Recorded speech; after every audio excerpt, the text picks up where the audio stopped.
Hai teman, selamat datang di channel SKT New. Jangan lupa pada teman-teman untuk like, komen, dan subscribe supaya tidak ketinggalan update dari channel ini. Mimin ucapkan terima kasih. Selamat menyaksikan. Zahra pagi-pagi sekali sudah pergi ke bandara untuk melihat jadwal penerbangan. Ya, dia akan segera pulang ke tempatnya. Setelah semalam Zahra berpikir, akhirnya Zahra memilih untuk menyelesaikan semuanya termasuk hubungannya dengan keluarga menjijikannya. Sedangkan Dewangga, Zahra memilih mengikuti alur ini. Dia mencoba untuk tak memikirkan apapun lagi, apalagi hubungan tak jelas ini. Melihat beberapa jadwal dan rupanya pesawat yang segera terbang adalah jam sore, dan mau tak mau Zahra membeli tiket itu. Zahra siap terbang nanti sore. Setelah semua urusan di bandara selesai, Zahra memilih untuk pergi merilekskan semua pikiran dan badannya. Zahra menaiki sebuah taksi dan meminta supir itu untuk membawanya pergi ke London Eye. Dan tentu supir taksi itu menyanggupinya, walau dari Heathrow Airport menuju London Eye itu membutuhkan waktu sekitar 45 menit. Zahra menatap ke arah jalanan London yang begitu indah. Walau London adalah salah satu kota yang maju, tapi bangunan-bangunan khas Victorian masih nampak di mana-mana. Ini begitu indah. Zahra juga melihat beberapa anak kecil berlarian serta banyak orang yang beraktivitas dengan baik. Mereka nampak tak terganggu dengan aktivitas orang lain. Tak terasa, Zahra yang memikirkan hal-hal random akhirnya sampai di tujuannya. 40 menitan sudah terlewati. Zahra segera membayar biaya taksi dan keluar dari sana. Saat keluar dari taksi, Zahra segera merasakan angin berhembus sampai menerbangkan sedikit rambut dan roknya.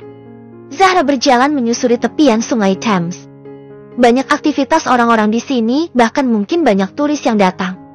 Zahra juga melihat banyak pasangan yang sedang bersama di sana. Mereka nampak senang tengah mengobrol. Zahra dulu juga seperti itu saat masih berpacaran. Zahra tersenyum dan melihat air sungai Thames yang nampak jernih. Dulu saat Zahra masih sekolah, Zahra ingin pergi kemari dan orang tuanya menjanjikan melihat London Eye jika bisa menang Olimpiade. Zahra belajar dengan giat untuk mencapai itu, tapi sayang Zahra hanya masuk 5 besar. Dan di sekolah lain, Tiara juga mengikuti Olimpiade dan mendapat juara ketiga. Kedua orang tuanya benar-benar datang kemari, tapi bukan dengan Zahra, tapi dengan Tiara dan juga Rafael. Sedangkan Zahra dititipkan di tempat neneknya. Saat sudah menikah, Farid dan dirinya tak sempat pergi berbulan madu karena kesibukan Farid.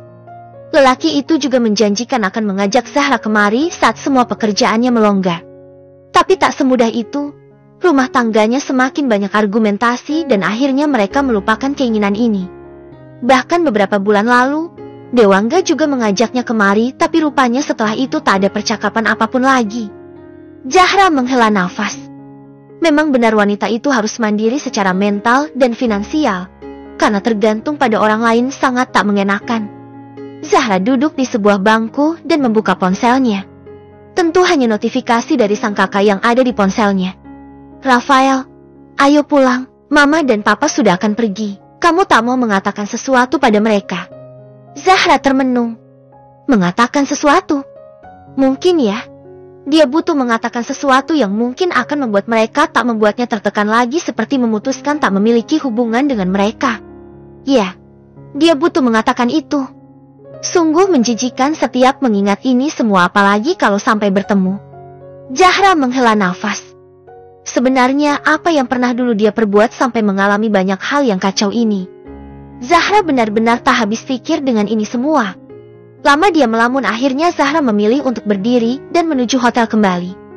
Barang-barangnya masih di sana dan harus segera keluar dari hotel agar tak kena charger biaya. Zahra seheran menuju sebuah taksi agar mengantarkannya ke hotelnya yang jaraknya lumayan jauh sekitar 40 menitan. Sedangkan di belahan bumi lain, Dewangga tengah menggendong Azura yang bangun tidur. Sedangkan sang asisten sedang memegang laptop karena menghandle beberapa pekerjaan. Dewangga memperlakukan Azura sangat baik walau anak ini sedikit lebih rewel. Dewangga menimangnya dan membuat Azura kembali anteng dan lekas ingin tidur. Apa tanganku begitu nyaman sampai membuatmu senang tidur di sini? Padahal tangan ini milik Mami loh. Ya, Dewangga memang membiasakan Azura bayi memanggilnya dengan panggilan Dedi. Dan pada Zahra, Mami. Entah Zahra setuju atau tidak, dia tetap akan membiasakan Azura memanggilnya Mami. Apa Zahra masih di Inggris? Ya bos, Nyonya nampak di London Eye beberapa jam lalu. Dewangga menganggukkan kepalanya dan membuat asistennya tersenyum. Bosnya ini sama sekali tak pernah terang-terangan memikirkan orang lain. Dan sekalinya memikirkan malah adik iparnya sendiri. Zahra memang tak seberapa cantik, tapi dia bisa membawa obrolan nyaman dan suasana menjadi positif. Zahra bahkan bisa membuat Dewangga yang dingin dan kaku menjadi coklat leleh yang manis. Sang asisten ini memang mengikuti Dewangga sedari Dewangga awal menggeluti bisnis warisan dari ayahnya, Tuan Al-Fahrezi. Dan akhirnya dia bisa membangun bisnisnya sendiri. Dewangga memang sekompeten itu hingga tak jarang wanita yang tertarik pada Dewangga entah itu benar-benar jatuh cinta atau hanya untuk jaringan semata. Tapi ini Dewangga yang tak mau disentuh siapapun, bahkan adiknya sendiri, almarhum Farid. Dia tak membiarkan Farid menyentuh apapun dan mengacau. Tapi sekarang setelah adiknya meninggal, dengan sukarela Dewangga mengasuh anak Rena dengan Farid. Padahal hubungan keduanya dulu sangat dia tentang sampai membuat keduanya memanas. Kau sedari tadi hanya melamun? Kamu ini bekerja atau menghayal? Maaf bos, tadi mengingat beberapa hal yang ada di kota. Memang apa? Itu beberapa proyek di kota belum ada yang meninjau. Kalau begitu suruh orang untuk melihatnya, lalu laporkan. Itu saja sudah beres. Baik bos, saya lakukan. Asisten itu segera mengambil ponselnya dan menghubungi beberapa bawahannya untuk melihat proyek lagi. Jangan lupa untuk melihat orang tua Zahra. Mereka akan pergi lusa, karena orang tua Zahra memiliki bisnis di tempat tinggal sebelumnya yang harus dilihat. Lalu Tiara kemungkinan akan menempati rumah itu. Wanita itu masih menunggu Anda. Bahkan beberapa kali Tiara datang ke rumah untuk menemui Anda. Wow, wanita itu tak mudah menyerah. Ya, tapi jika kita meladeni wanita itu, Nyonya akan sangat marah. Siapa yang mau meladeni dia? Aku lebih memilih untuk menyingkirkan wanita itu dari dunia. Menyingkirkan wanita itu dari dunia? Membunuhnya? Ya, tapi ini bukan dengan tanganku, tapi dengan tangan nakal pengguna sosial. Tiara seorang wanita yang banyak diikuti penggemar. Maksud Anda, tentang membuat skandal? Ya, wanita yang sudah mengusik kehidupan kekasihku dan aku harus merasakan akibatnya. Asisten Dewangga menghela nafas dan mengerti maksud Dewangga. Lelaki ini masih sama seperti dulu. Siapapun yang menyentuhnya akan berakhir tak baik. Yang berubah adalah saat bersama Zahra dan Azura. Lelaki tak tersentuh ini menjadi coklat leleh. Zahra saat ini telah memasuki pesawat dan siap untuk kembali ke kota asalnya. Ya, setelah dipikir panjang, dia butuh menyelesaikan semua masalah ini, termasuk keluarga berantakannya. Perjalanan 16 jam membuat Zahra benar-benar lelah. Dia hanya istirahat semalam dan harus naik pesawat lagi. Setelah perjalanan jauh dan membosankan, Zahra akhirnya keluar dari bandara dengan wajah yang lelah. Dia hanya ingin tidur sekarang. Zahra segera memasuki sebuah taksi dan akan membawanya pergi ke apartemen. Entah mengapa yang ada di pikirannya hanya apartemen, padahal dia memiliki rumah, bahkan rumah Dewangga yang dia akses kapanpun. Perjalanan di dalam taksi yang singkat, hanya sekitar 30 menitan, membuat Zahra bernafas lega. Zahra segera menuju unitnya dan masuk ke dalam. Zahra cukup terkejut saat kamar yang awalnya berantakan menjadi sangat rapi dan beberapa barang yang pecah sudah diganti dengan yang baru. Ini pasti pekerjaan Dewangga. Zahra segera mandi dan berganti baju dengan baju tidur satin. Tanpa menunggu apapun, Zahra segera merebahkan dirinya dan lekas memejamkan mata. Dia lelah dan akan tertidur dengan cepat. Sedangkan di tempat berbeda, Dewangga yang tengah mengecek email dibuat terkejut dengan asistennya yang tiba-tiba masuk, membuat Azura juga terbangun. Ada apa? Bos, maaf membuat Nona bangun, tapi ini penting. Nyonya Zahra sudah ada di kota. Nyonya sedang di apartemennya. Benarkah? Siapkan penerbanganku. Tapi bos, Nona Azura, bawa cek kesehatan, dia juga harus ikut. Baik bos. Asisten Dewangga segera menggendong Azura keluar dari kamar hotel dan membawanya ke rumah sakit untuk cek kesehatan dan kesiapan naik pesawat. Sedangkan Dewangga menyelesaikan semua urusan di sini, termasuk semua pekerjaan Farid dan Rena. Bahkan rumah Farid segera dialih fungsikan menjadi panti asuhan. Dia harus menemui Zahra walau kuburan sang adik masih basah.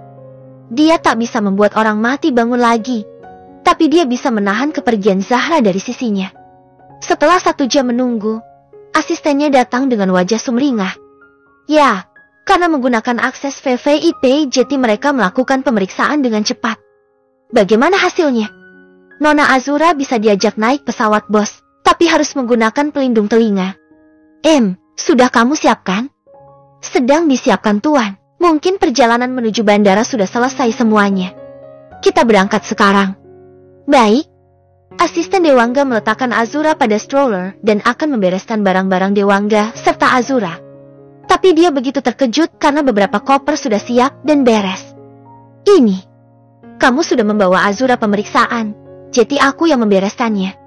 Bos, maafkan aku tidak kompeten. Ini hal biasa, bukan salahmu. Bos, terima kasih. Dewangga hanya mengangguk dan lekas mendorong stroller Azura. Dia tak butuh tiket. Dia memiliki pesawat pribadi dan hanya harus menunggu giliran lepas landasnya. Jarak hotel dan bandara tak terlalu jauh, hanya perlu beberapa menit untuk sampai di sana. Dewangga benar-benar tak sabar untuk bertemu Zahra. Sampai di bandara, Dewangga segera menuju akses khusus menuju pesawatnya. Dan hebatnya tanpa menunggu apapun, Dewangga lekas naik dan lepas landas setelah memeriksa kelengkapan serta Azura juga. Seorang dokter pribadi juga datang untuk mengecek Azura lagi. Sampai akhirnya pesawat Dewangga lepas landas dan membuatnya semakin senang. Dia akan bertemu Zahra sebentar lagi.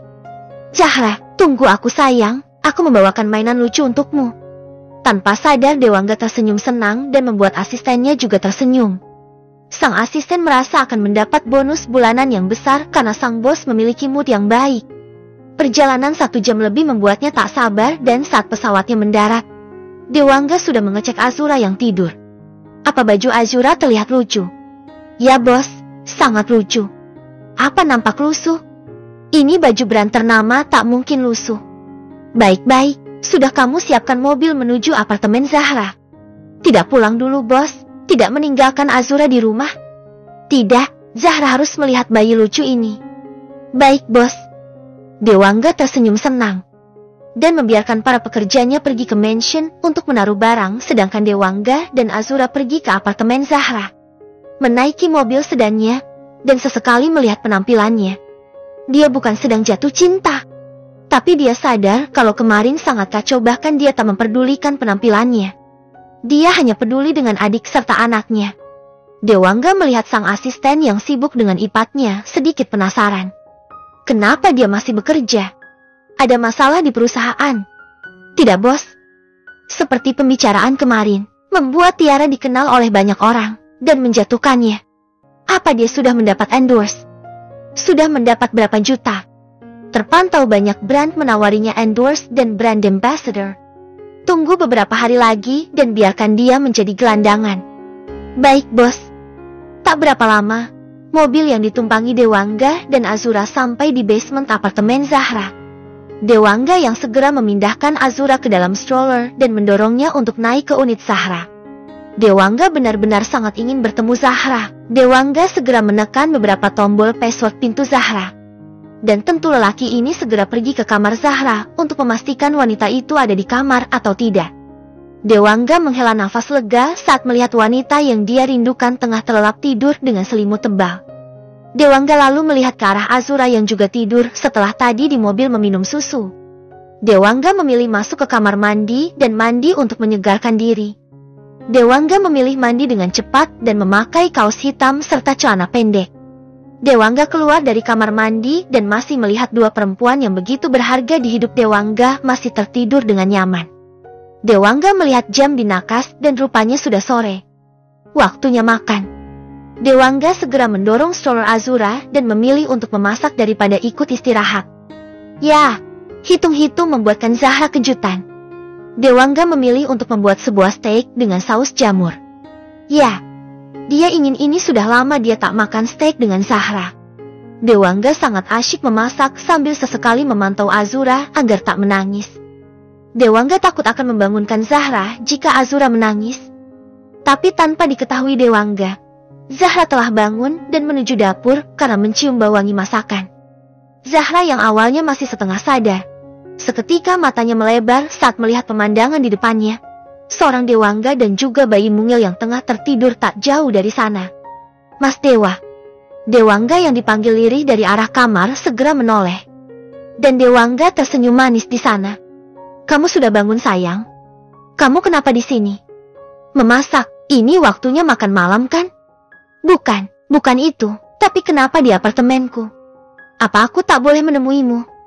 Bukan, aku turut berduka cita atas kematian Farid dan Rena. Maafkan aku tak bisa ke sana. Aku tahu sayang, jangan khawatirkan apapun. Mas, seharusnya kamu tak pulang dengan cepat. Kan? Aku di sana mau apa? Rumahku di sini. Lalu anak ini? Dewangga mematikan kompornya dan lekas memegang tangan Zahra serta menuntunnya ke arah Azura. Namanya Azura, dia bermarga Al-Fahrezi. Sekarang aku adalah walinya sayang. Zahra hanya diam saja tak menanggapi apapun dan lekas menyentuh pipi mungil bayi ini. Zahra sadar betul kalau dia tak suka dengan ibu bayi ini, tapi bayi cantik ini tak salah apapun. Dia masih putih bersih. Sayang, mau rawat sama-sama. Zahra hanya mengangguk sambil tersenyum. Dia sudah jatuh cinta pada gadis mungil ini. Sedangkan Dewangga semakin terpesona dengan Zahra. Bagaimana bisa seorang wanita bisa menerima anak hasil perselingkuhan sang suami? Hati Zahra memang baik walau dia dikelilingi para manusia brengsek.